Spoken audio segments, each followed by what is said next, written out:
Hey guys, subscribe for daily content. And if you're shopping for gear, make sure you check out the description for the newest items at some of the very best online retailers. There's also links for some of the items that I personally recommend. Thanks! What's going on YouTube? Metal Complex here, and today I've got another short little unboxing video to share with you guys something from the budget knife world, which is not something that you've seen an enormous amount of on this channel here within the last few weeks. There's a reason for that. I'll get to that later in the video. But something from Kooby, I typically don't get the stuff from their budget end, so it's nice to see something from Kooby's budget end once, just for a little extra variety on this channel. Thanks so much to my patrons for supporting me. Thanks to Kooby for sending this in. Make sure your notifications are turned on for the Metal Complex YouTube channel.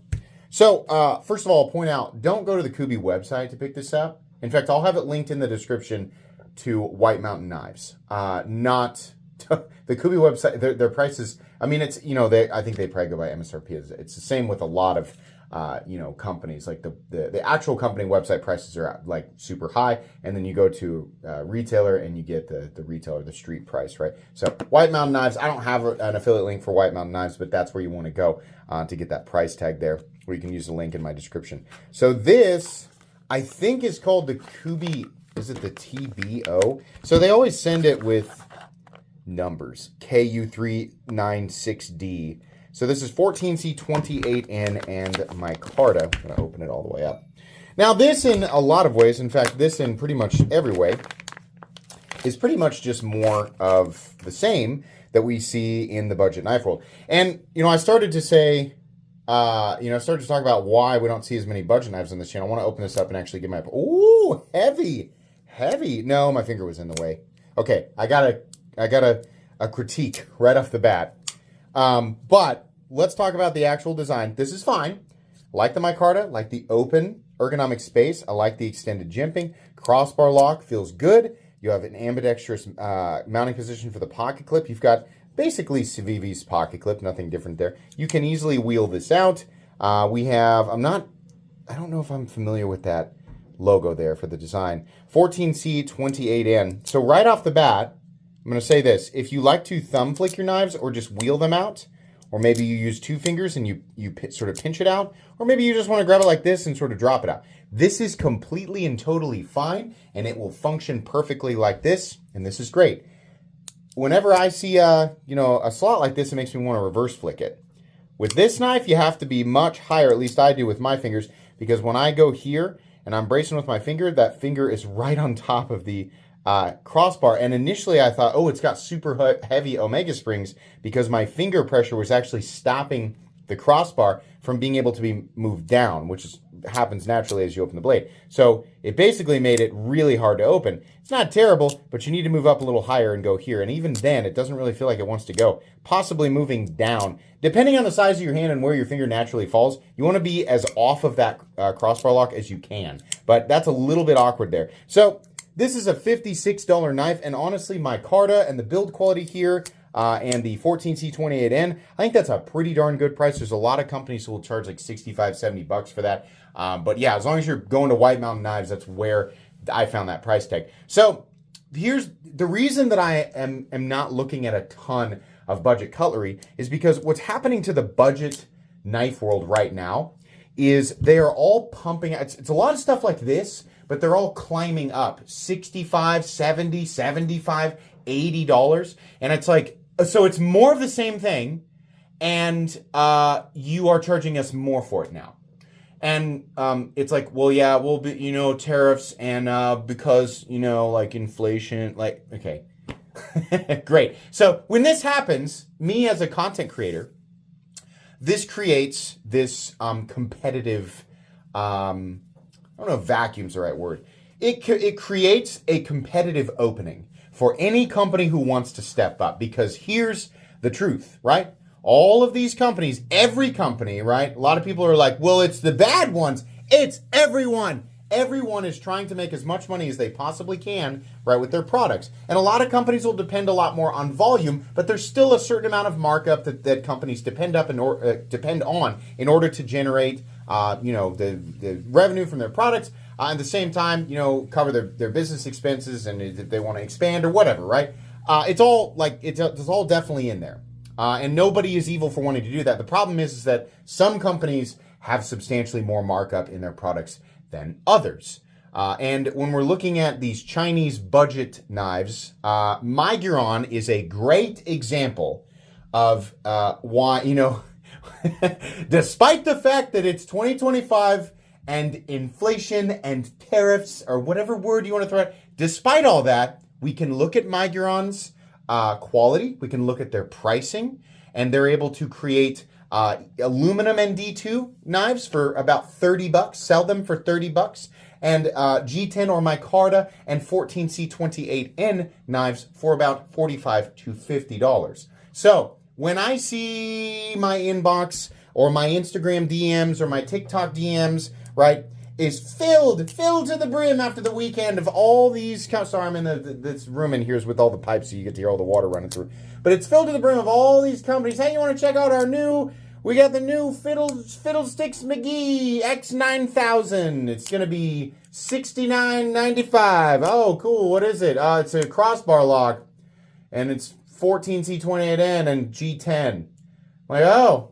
Yeah, well, we had to increase our prices because I'm like, oh, cool, yeah. I've only seen that off. Like this was offered to me only 10,000 other times over the weekend. So the reason is because it's uninteresting, and it's also not something that I would genuinely recommend to my audience. Now, this at $56 is not bad. I know there's tons of people out there who think whatever's offered to me, I'm going to show.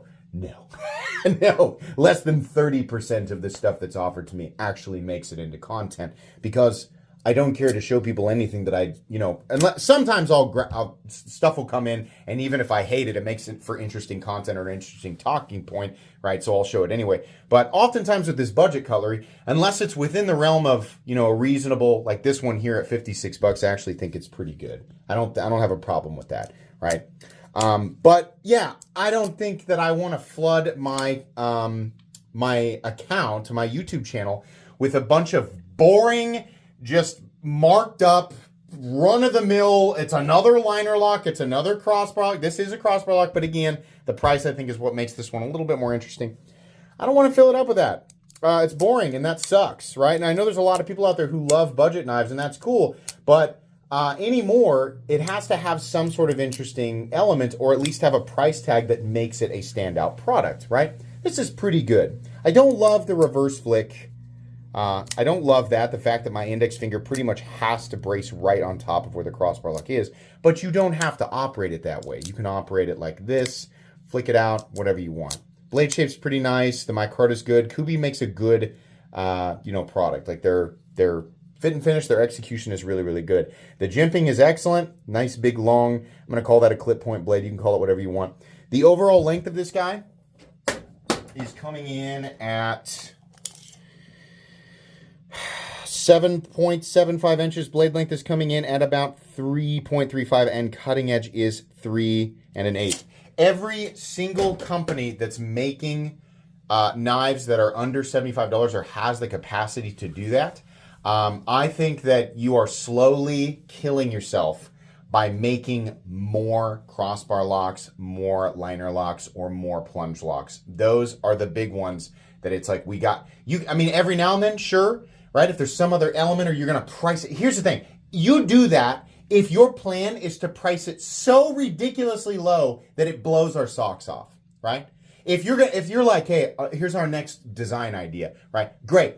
But here's you make that if your goal is to blow everybody away with the price tag. Miguron has that figured out. Outside of that, you need to, in my opinion, essentially ditch that locking system, because people are generally, unless they're like brand new to knives, they are generally uninterested in this, right? Or maybe, if it's like their favorite locking system. But as far as like people who are very familiar and are watching content like mine and are looking for something to scratch the itch, that itch isn't going to be scratched anymore with just another liner lock and another axis lock, right? Unless it's got some other wild and crazy. Maybe you got a special finish, you got some crazy thing you're doing with the blade, right? Cool, right? Maybe you got some special inlay material you're doing. That's fine. But if your plan is basic materials, crossbar lock, plunge lock, liner lock, basic blade shape 14, and you're like, I hope this one catch it. Well, there's not really that much there unless the price is absolutely phenomenal. Ditch those locking systems. Everybody should be jumping in on the button-operated top liner lock or, tab-operated top liner lock, compression lock, whatever. Your new fully ambidextrous coil spring-operated sort of spine. I mean, in the same category as Super Lock, Atlas Lock, Shark Cub, the Shark Lock. Locks like this. And we've already seen that many companies, like Mr. Designs and Winter Blade Co. have figured out their own ways to implement these systems. These systems are making knives more interesting. As far as your general like budget knife shape, like that's we have that we have an ocean of that stuff, right? So this is cool, and I think that this is fine. I think there's nothing wrong with the design outside of just the placement of where my hand is when I'm utilizing that crossbar lock. But this type of thing is going to there's like 1,000 companies who operate on basically just this basic foundation, and they will be here and gone within a year because I think a lot of these companies are essentially jumping in too late, right? It's like, oh, people want this, and not really. Like they were like way more enthusiastic about like that specific style maybe like 5 years ago, right? Now everybody wants to move on. They want to see evolution. They want to see something change, and I do too. I want to see stuff like this get shoved way back. Just if you're gonna make these, shove it back to the $30 to $35 range. Use something like D2 so that you can keep that price low, right? Make those. Bring that quality to that $30 price point because they can absolutely do it 100%, right? And then if you want to charge us 60, 70, 80 bucks for a knife, then you got to do something more interesting. You got to bring a little bit more, and they're absolutely capable of doing that, innovating. And I hope that we eventually see it. Anyways, I'm not sure if this is a knife that really needs a review. It's fine. But I think everything that you need to know about this knife is essentially right here. So pretty cool for 56 bucks. I'll link it in the description. Please make sure to follow me on Instagram at metal_complex. If you enjoyed this video, leave a like. If you'd like to check out my other content, I do, of course, have lots of videos of knives that are either expensive or inexpensive that I do or don't like. So check those out. And if you enjoy all my content, go ahead and click on that Metal Complex logo right there and subscribe because there's definitely more coming. Thanks again for watching, everybody, and have a great day.